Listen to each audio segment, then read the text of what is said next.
Hi hello എല്ലാവർക്കും Suja's kitchen വേൾഡിലേക്ക് സ്വാഗതം. ഇന്നത്തെ വീഡിയോ ഓറഞ്ചിൻ്റെ സ്പെഷ്യൽ കുക്കിങ്ങിൻ്റെ ബിസ്ക്കറ്റ് ഇല്ലേ, അതും നല്ല ഓറഞ്ചിൻ്റെ ഫ്ലേവർ ആട്ടോ, നല്ല ടേസ്റ്റ് ആക്കാൻ ആ ബിസ്ക്കറ്റിന്. അതും നേന്ത്രപ്പഴം വെച്ചിട്ടുള്ള ഒരു അലുവ തയ്യാറാക്കല. അപ്പോൾ അതെങ്ങനെ ചെയ്യാമെന്ന് നമുക്ക് നോക്കല്ല. അപ്പോൾ അതിനായിട്ട് ഞാൻ ഒരു പാക്കറ്റ് ബിസ്ക്കറ്റോളം ഏതാണ് എടുത്തിട്ടുണ്ട് കേട്ടോ ഇത് തയ്യാറാക്കാനായിട്ട്. പിന്നെ 3 ചെറിയ പഴങ്ങളായിരുന്നു നേന്ത്രപ്പഴം, നല്ല പഴുത്തതായിരുന്നു കേട്ടോ, കറുപ്പ് കളറ് വന്നു തുടങ്ങിയ പഴമായിരുന്നു, അതും എടുത്തിട്ടുണ്ട്. അപ്പോൾ പഴം ചെറുതാക്കി അരിഞ്ഞ് വെച്ചിട്ടുണ്ട്. ബിസ്ക്കറ്റ് ഒരു ബൗളിലേക്ക് എടുത്ത് വെച്ചിട്ടുണ്ട്. അപ്പോൾ നമുക്കത് എങ്ങനെ തയ്യാറാക്കാൻ നോക്കാമല്ലോ, വീഡിയോയിലേക്ക് പോട്ടെ. അപ്പോൾ നമ്മൾ ആദ്യം തന്നെ പഴം അരച്ചെടുക്കണം കേട്ടോ. അതിനായിട്ട് നമ്മളൊരു മിക്സിയുടെ ജാർ എടുത്തിട്ടുണ്ട്. ആ ജാറിലേക്ക് പഴം അരിഞ്ഞത് ചെറുതാക്കി അരിഞ്ഞെടുത്ത് ചേർത്ത് കൊടുത്തു കേട്ടോ. അപ്പോൾ ആ പഴം അരയ്ക്കാൻ വേണ്ടിയിട്ട് നമ്മൾ നാളേരപ്പാൽ പിഴിഞ്ഞ് വെച്ചിട്ടുണ്ടായിരുന്നു കേട്ടോ. നാളേരപ്പാലിൽ 1/4 കപ്പ് പാല് നാളേരപ്പാൽ ചേർത്തിട്ട് അരച്ച് കൊണ്ടുവന്നിട്ടുണ്ട്.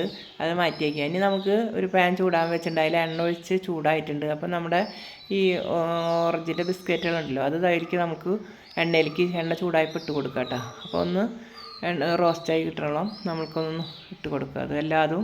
അപ്പോൾ ആ ഒരു പാക്കറ്റ് ബിസ്ക്കറ്റോളം ഞാൻ ആ ചട്ടിയിലേക്ക് പാനിലേക്ക് ഇട്ട് കൊടുത്തിട്ടുണ്ട് കേട്ടോ. അപ്പോൾ അതൊന്ന് നന്നായി കളർ മാറിയിട്ട് ഒന്ന് റോസ്റ്റായി വരട്ടെ കേട്ടോ. അപ്പോൾ കാപ്പി കളർ പോലെയാവും ബിസ്ക്കറ്റിൻ്റെ കളർ. അപ്പോൾ കരിയരുത്. അപ്പോൾ ചെറിയ ഫ്ലെയിമിലിട്ടിട്ട് നമുക്ക് നോക്കി നോക്കാം. അപ്പോൾ അതേ ഒന്ന് കളർ മാറി വന്നു തുടങ്ങിയിട്ട് അപ്പം ഒന്ന് മറച്ചിട്ട് കൊടുക്കുക അടിഭാഗം കേട്ടോ. അടിഭാഗം ഒന്ന് മറച്ച് നമ്മൾ ചട്ടം കൊണ്ട് മറച്ചിട്ട് കൊടുത്തതിന് ശേഷം ഒന്ന് ഇട്ട് കൊടുക്കുക കണ്ട. അടിഭാഗം ഒരു കളർ മാറി തുടങ്ങിയിട്ട് കേട്ടോ. അപ്പോൾ മറച്ചിങ്ങനെ ഇട്ട് കൊടുക്കുക എല്ലാ ബിസ്ക്കറ്റുകളും. എന്നിട്ട് ഒന്ന് ആയതിൻ്റെ ശേഷം നമുക്ക് അരച്ചെടുക്കണം. അതേപോലെ 2 ഭാഗം ഒരുവിധം കളർ മാറിയിട്ടുണ്ട്. അപ്പോൾ നമുക്ക് എണ്ണയിൽ നിന്ന് കോരിയെടുക്കട്ടെ ബിസ്ക്കറ്റ്. അപ്പോൾ ഇത് ചെറുതായി നല്ല വേഗം പൊടിയണ ബിസ്ക്കറ്റായി കാരണം പൊടിയൂട്ടോ. അപ്പോൾ പതുക്കെ കോരിയെടുക്കണം. ഒരുവിധം പാർലി ബിസ്ക്കറ്റാണ് ഇതിന് ഉപയോഗിക്കുക. പക്ഷേ ഞാൻ ഈ ബിസ്ക്കറ്റ് ആകുമ്പോൾ നല്ല ടേസ്റ്റ് ഉണ്ട്. ഞാൻ ഒരു ദിവസം ഉണ്ടാക്കി നോക്കിയപ്പോഴേ നമ്മൾ പാർലി ബിസ്ക്കറ്റ് ഉണ്ട് ഉണ്ടാക്കണേക്കാളും നല്ല ടേസ്റ്റ് ആട്ടോ അത് എണ്ണയിൽ വറുത്ത് റോസ്റ്റ് ചെയ്ത് കൂടിയാൽ. റോസ്റ്റ് ചെയ്തെടുക്കും കൂടി ആയാലേ നല്ല ടേസ്റ്റാണ്, പ്രത്യേക ഒരു ടേസ്റ്റ് ഉണ്ട് ഈ ബിസ്ക്കറ്റിന്. അപ്പോൾ ഇത് കൂട്ടിയിട്ട് നേന്ത്രപ്പഴം അരച്ച് കൂടി ഉണ്ടാക്കുമ്പോഴേ പ്രത്യേകം എന്തോ പറഞ്ഞറിയിക്കാൻ പറ്റില്ല, അത്രയും ഒരു രുചിയായിട്ടതിന്. അപ്പോൾ എണ്ണയിൽ നിന്ന് ബിസ്ക്കറ്റൊക്കെ കോരി എടുക്കാട്ടോ നന്നായി വേഗം കണ്ട. ഇനി ബാക്കി 2 കൂടി ഉള്ളൂ, അതും കൂടി കോരി എടുത്തിട്ട് ചൂടാറാൻ വയ്ക്കുക കുറച്ച് നേരം. ചൂടാറിയതിൻ്റെ ശേഷം ഒരു മിക്സിയുടെ ജാറിലിട്ടിട്ട് അരച്ചെടുക്കാട്ടോ. അത് നന്നായി പൊടിച്ചെടുക്കുക, വെള്ളമൊന്നും ചേർക്കരുത്, എന്നിട്ട് പൊടിച്ചെടുക്കുക. അപ്പോൾ ഇതേ പൊടിച്ചെടുത്ത് കൊണ്ടുവന്നുണ്ട് കേട്ടോ. അതിന് ശേഷം നമ്മളൊരു പാൻ ചൂടാക്കിയിട്ട് ബിസ്ക്കറ്റ് പൊടിച്ച് കൊണ്ടുവന്ന് അവിടെ വെച്ചിട്ടുണ്ട്. പാൻ ചൂടായി അതിലേക്ക് നമ്മൾ 2 ടീസ്പൂൺ നെയ്യ് ഒഴിച്ചു. കുറച്ച് അണ്ടിപ്പരിപ്പിനെ നമുക്ക് റോസ്റ്റ് ചെയ്തെടുക്കാം കേട്ടോ.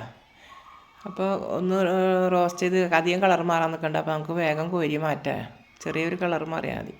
അപ്പോൾ റോസ്റ്റ് ചെയ്തെടുത്തു. ആ നെയ്യിലേക്ക് ഇനി നമ്മൾ അരച്ച് വെച്ച പഴം ഉണ്ടല്ലോ, ആ പഴം ഒഴിക്കുക കേട്ടോ ആദ്യം. അപ്പോൾ അരച്ച് വെച്ച പഴം പാനിലേക്ക് ഇട്ട് കൊടുത്തു. പിന്നെ അതൊന്ന് ഒരു വെള്ളം വലിഞ്ഞതിന് ശേഷം നമ്മൾ ആ ബിസ്ക്കറ്റ് അരച്ച് വെച്ചില്ലേ, ആ ബിസ്ക്കറ്റ് അരച്ചത് ചേർത്ത് കൊടുക്കുക. പിന്നെ നമ്മൾക്ക് അതിലേക്ക് നാളേരപ്പാൽ ഞാൻ പിഴിഞ്ഞ് വെച്ചിട്ടുണ്ട് കേട്ടോ. ഒരു തേങ്ങയുടെ നാളേരപ്പാൽ ഞാൻ പിഴിഞ്ഞ് വെച്ചിട്ടുണ്ടായിരുന്നു. അതിൽ 1/4 കപ്പ് നമ്മൾ ആദ്യം പഴം അരയ്ക്കുമ്പോൾ ചേർത്തു. ഇനി ബാക്കിയുള്ള പാല് ഒരു 1.5 കപ്പ് ഒരു പാലുണ്ട്, 250 ml കപ്പിൽ 1.5 കപ്പ് പാലോളം ഉണ്ട്. അത് നമുക്കിത് 1 കപ്പ് ഒഴിച്ചു. ഒരു 1/2 കപ്പ് പാൽ കൂടി ഇട്ടിട്ട് അത് ഇതിലേക്ക് ചേർത്ത് കൊടുക്കുക. അപ്പോൾ ഒരു 1.5 കപ്പോളം പാൽ ബാക്കിയിട്ടുണ്ടായിരുന്നു, അതുകൂടി ഇതിൽ ചേർത്ത് കൊടുത്തിട്ട് നന്നായി മിക്സാക്കി ഇളക്കുക കേട്ടോ.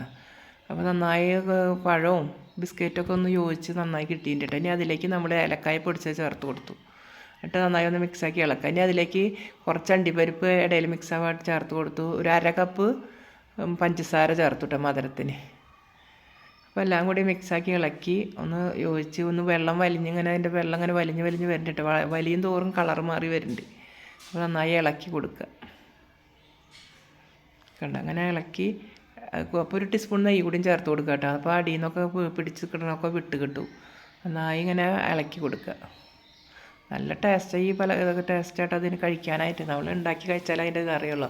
നാളേരപ്പാലിൽ കിട്ടുന്ന അതൊക്കെ വെന്ത് വലിഞ്ഞത് എണ്ണയൊക്കെ തെളിഞ്ഞു തുടങ്ങി. അപ്പോൾ നമ്മളിത് എടുക്കാറായിരുന്നു അതിൻ്റെ അർത്ഥം. നാളേരപ്പാലിൻ്റെ എണ്ണ തെളിഞ്ഞ് വരണ്ട സൈഡുകളിൽ. അപ്പോൾ നമുക്കത് എടുത്ത് മാറ്റാറായിട്ടോ. അപ്പോൾ നമ്മളൊരു കേക്കിൻ്റെ കിട്ടിനെടുത്തിട്ട് അതിൻ്റെ അടിയിൽ ഇത്തിരി നെയ്യ് ഒഴിച്ചിട്ട് എല്ലാവിടെയും പുരട്ടിയിട്ട് നമുക്കതിലേക്ക് ഒഴിച്ച് വയ്ക്കുക കേട്ടോ. അതിലേക്ക് നമ്മുടെ അലുവ തയ്യാറാക്കിയത് ഒഴിച്ച് വയ്ക്കുക കണ്ടോ. ഇനി ഇറക്കിയിട്ട് നമുക്കതിലേക്ക് കേക്കിൻ്റെ ടിന്നിലേക്ക് ഒഴിക്കുക കണ്ടോ. അപ്പോൾ അതിൻ്റെ അടിയിൽ നെയ്യ് പുരട്ടി വെച്ചിട്ട് അതിൻ്റെ മുകളിൽ അണ്ടിപ്പരിപ്പ് ഒരു ഡെക്കറേഷനായിട്ട് ഇട്ട് കൊടുത്തു കേട്ടോ, ഷോയ്ക്ക് വേണ്ടിയിട്ട്. അപ്പോൾ അതിലേക്ക് ഇനി നമ്മൾ വരട്ടിയ അലുവേരെ കേക്ക് ടിന്നിലേക്ക് ഇട്ടു കേട്ടോ. ഇനി അതൊന്ന് നന്നായി കൊട്ടിയിട്ട് ഒരു ടീസ്പൂൺ കൊണ്ടൊക്കെ ഒന്ന് അമർത്തി കൊടുക്കുക കേട്ടോ. എന്നിട്ട് അതിൻ്റെ ഓളകളൊക്കെ അടയാൻ വേണ്ടി ഒന്നിട്ട് കൊട്ടി കൊടുക്കുക കേട്ടോ നന്നായി. ചൂടാറട്ടെ കേട്ടോ, കുറച്ച് നേരം ഇരുന്ന് ചൂടാറണം. ഇതുപോലെ പതുക്കെ ഇങ്ങനെ കൊട്ടി കൊടുക്കുക കേട്ടോ. ടിന്ന് പതുക്കെ ഒന്ന് കൊട്ടി കൊടുക്കുക. അപ്പോൾ ഓളകളൊക്കെ ഉള്ളതൊക്കെ ഒന്ന് ശരിയായി കിട്ടും കേട്ടോ. ഇനി നന്നായി ചൂടാറട്ടെ കേട്ടോ. അപ്പോൾ ടീസ്പൂൺ കൊണ്ട് ഒന്നിങ്ങനെ ഒപ്പാക്കി കൊടുക്കുക നമ്മൾ.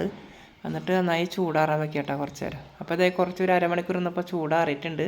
കണ്ട നല്ല കൂമ്പ് പോലെ നല്ല തളിർത്ത സോഫ്റ്റായിട്ട് കിട്ടിയിട്ടുണ്ട് പലഹാരം. കണ്ട അതൊന്ന് തട്ടിയപ്പോഴേക്കും പോകുന്നു. നല്ല സോഫ്റ്റ്, കഴിക്കാനും എന്ത് ടേസ്റ്റാണെന്നറിയോ, ഒരു പ്രത്യേക ടേസ്റ്റായിട്ടാണ്. നിങ്ങളിതുപോലെ ഉണ്ടാക്കി നോക്കണം കേട്ടോ. ഞാൻ വെറുതെ പറയല്ല, ഞാൻ ഉണ്ടാക്കിയ കാരണം നിങ്ങൾ ഉണ്ടാക്കി നോക്കിട്ടോ. എന്നിട്ട് അഭിപ്രായം പറയട്ടെ, കമൻറ്റ് ഇട്ടോ. നല്ല ടേസ്റ്റാണ്, ഞങ്ങൾ പറഞ്ഞത് വെറുതെ അല്ല. ഇനി കത്തി കൊണ്ട് നമുക്ക് മുറിച്ച് നോക്കാം കേട്ടോ. നമുക്ക് തൊടുമ്പോഴേക്കും ഇങ്ങനെ കണ്ട വിട്ടു പോരുന്നുണ്ട്. അപ്പോൾ ഒരു കഷ്ണം നമുക്ക് ഇതിൽ നിന്ന് പീസ് മുറിച്ച് എടുത്ത് നോക്കാം കേട്ടോ. കണ്ട കത്തി കൊണ്ട് ഇങ്ങനെ വയ്ക്കുമ്പോഴേക്കും അത് വിട്ടു പോരുന്നുണ്ട്. നന്നായി കഴിക്കാനും അതുപോലെ തന്നെ ടേസ്റ്റ്. എല്ലാവർക്കും നല്ല ഇഷ്ടപ്പെട്ടു കേട്ടോ. അപ്പോൾ അതിൽ നിന്നൊരു പീസ് എടുക്കുമ്പോൾ നോക്കിയാൽ തളിര് പോലെ കണ്ട എന്താ ടേസ്റ്റ് എന്നറിയാം കഴിക്കാൻ. അപ്പോൾ ഇതുപോലെ എല്ലാവരും ഉണ്ടാക്കി നോക്കുക. എല്ലാവർക്കും ഇഷ്ടപ്പെട്ടെങ്കിൽ സബ്സ്ക്രൈബ് ചെയ്യുക, ലൈക്ക് ചെയ്യുക, ഷെയർ ചെയ്യുക, ബെൽ ബട്ടൺ അമർത്താട്ടോ. പുതുതായി വല്ലവരും കാണുന്നവരുണ്ടെങ്കിൽ ദയവ് ചെയ്ത് സബ്സ്ക്രൈബ് ചെയ്യണം കേട്ടോ. എല്ലാവർക്കും ബൈ.